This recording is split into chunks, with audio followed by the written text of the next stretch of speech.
O Senhor esteja convosco. Ele está no meio de nós. Proclamação do Evangelho de Jesus Cristo, segundo Mateus.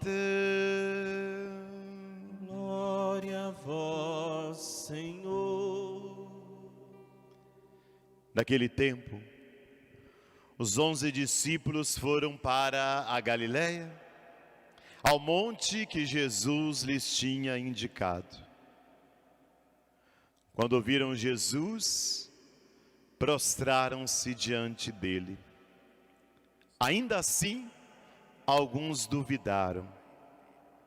Então Jesus aproximou-se e falou: toda autoridade me foi dada no céu e sobre a terra. Portanto, ide e fazei discípulos meus todos os povos, batizando-os em nome do Pai, e do Filho, e do Espírito Santo, e ensinando-os a observar tudo o que vos ordenei. Eis que eu estarei convosco todos os dias, até ao fim do mundo. Palavra da salvação.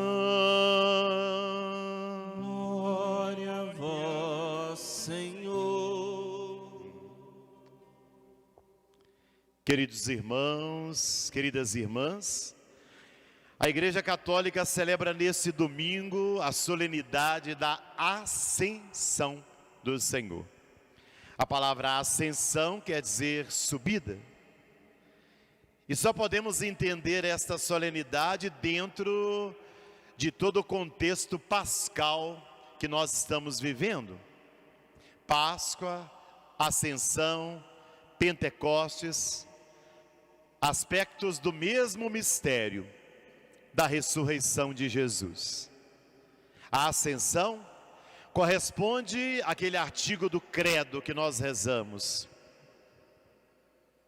Ressuscitou dos mortos, subiu aos céus, donde está sentado à direita de Deus Pai Todo-Poderoso.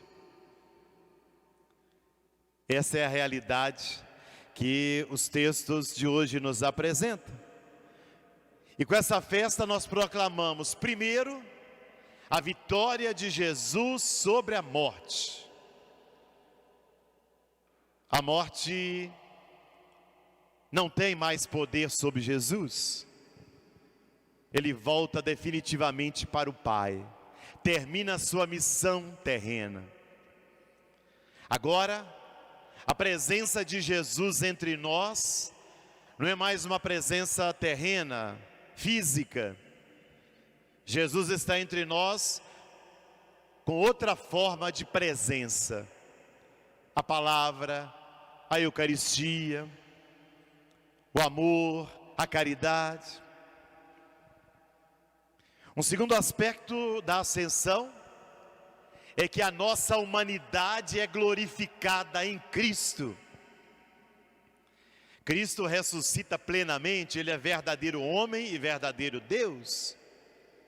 Então é a nossa carne, é a nossa humanidade que é levada ao céu em Jesus.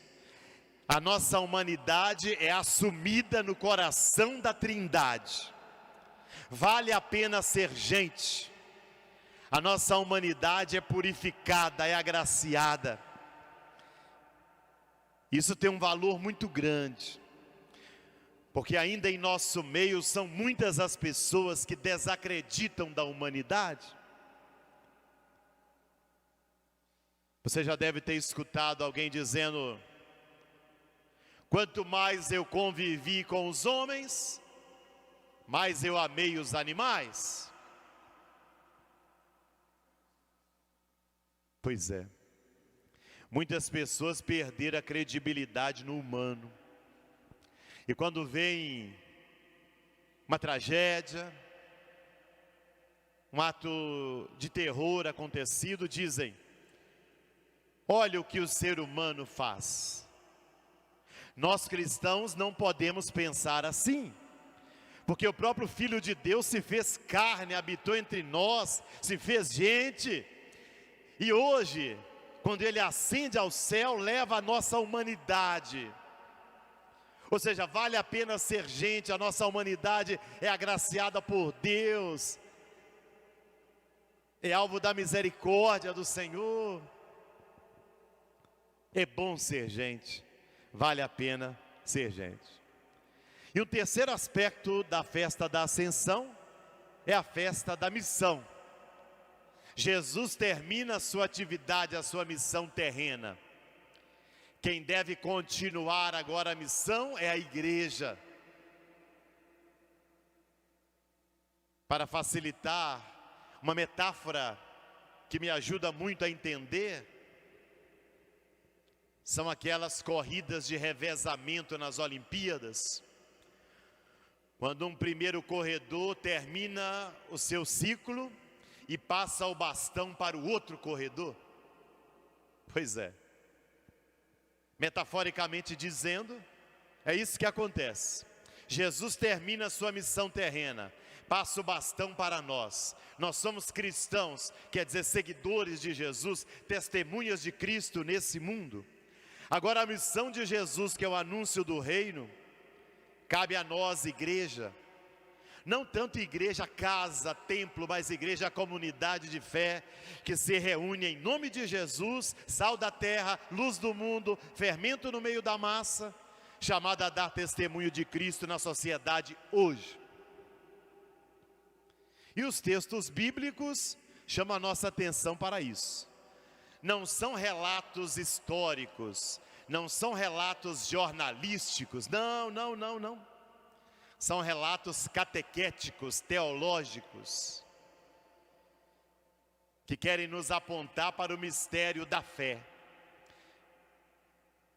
Por isso, na primeira leitura, o início do texto dos Atos dos Apóstolos. Lucas, que já havia escrito o Evangelho, escreve também os Atos, dedicado a um tal Teófilo, amigo de Deus. E ele diz que Jesus, durante 40 dias, apareceu aos seus discípulos. 40 na Bíblia é o número da preparação, do amadurecimento para um acontecimento importante. Diante da incredulidade dos discípulos na ressurreição, as aparições pascais foram fortalecendo a confiança deles que o crucificado era o ressuscitado. E Jesus pede para que eles não se afastem de Jerusalém, mas esperem a realização da promessa. Qual é a promessa? Recebereis o poder do Espírito Santo, que descerá sobre vós, para serdes minhas testemunhas em Jerusalém, na Judéia, na Samaria, até os confins da terra.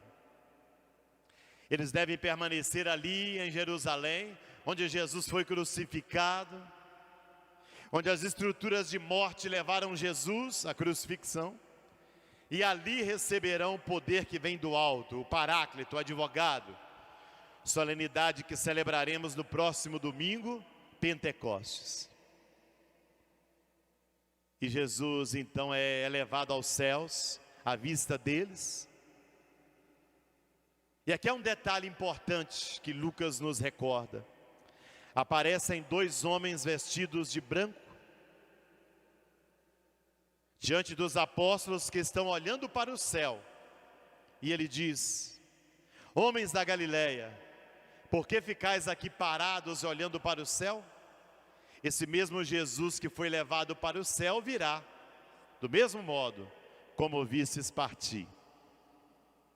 Aqui nós temos um detalhe interessante. Os discípulos se colocam a olhar para o céu, um misto de melancolia, saudade, tristeza, nostalgia. Mas você sabe muito bem que nós não podemos alimentar esses sentimentos, porque eles não dão base para uma vida equilibrada e saudável. Não podemos viver de nostalgia de um passado.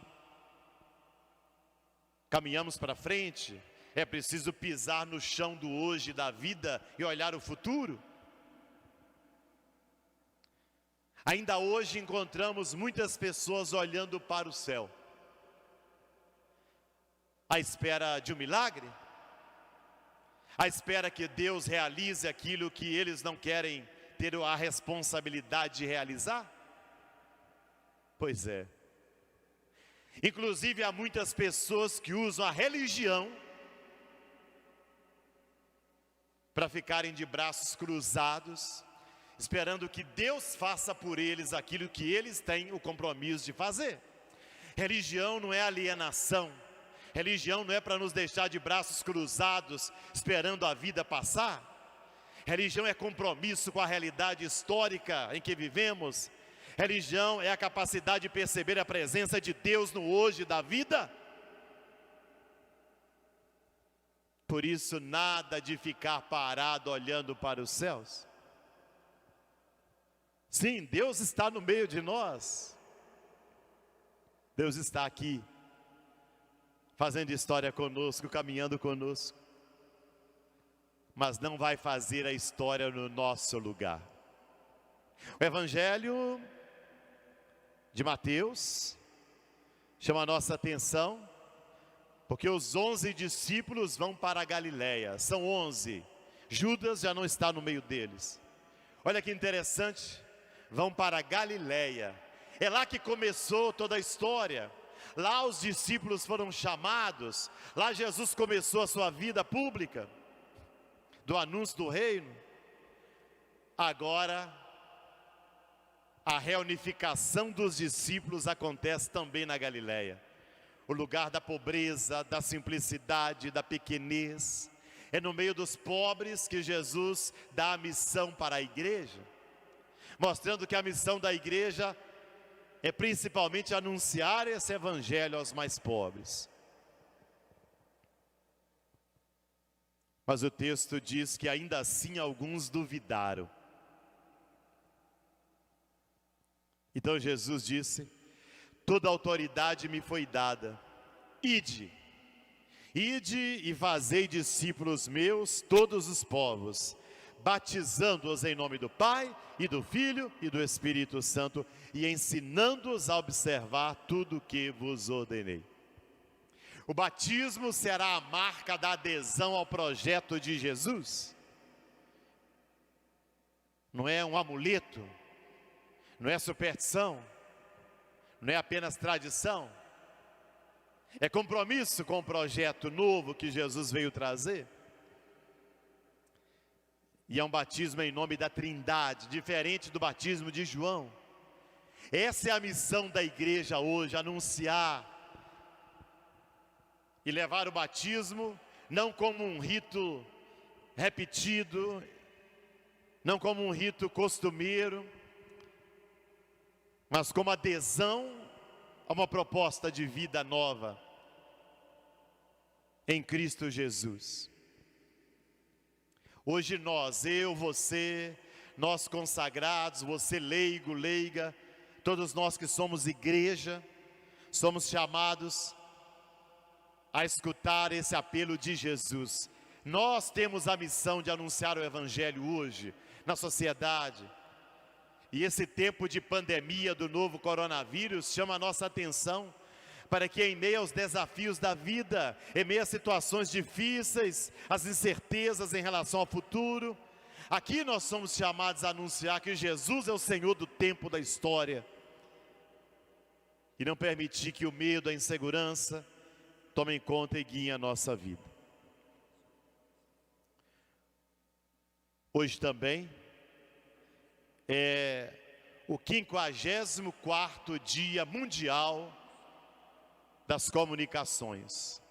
Interessante porque foi o Concílio Vaticano II quem estabeleceu esta data, essa festa, essa comemoração, apontando a importância dos meios de comunicação. E o Papa Francisco nos aponta como tema um texto do livro do Êxodo, para que você possa contar e fixar na memória. É a vida que se faz história. Fazer da nossa vida não um passatempo, mas uma história para ser contada, narrada, com nossas escolhas, nossos valores, nossa ética.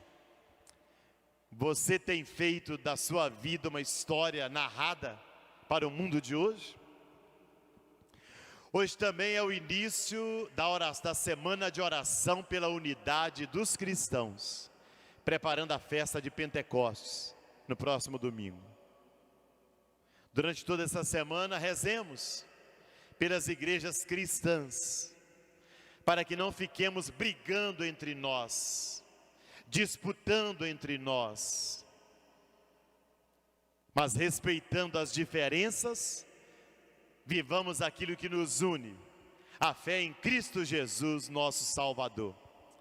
Que saibamos nos respeitar e anunciar Jesus ao mundo de hoje, batizando-os em nome da Trindade e fazendo observar tudo o que Jesus nos ensinou. Que a solenidade da Assunção, da Ascensão do Senhor, nos leve a assumir a nossa missão de igreja, para que sejamos testemunhas de Cristo em nosso tempo e em nossa história.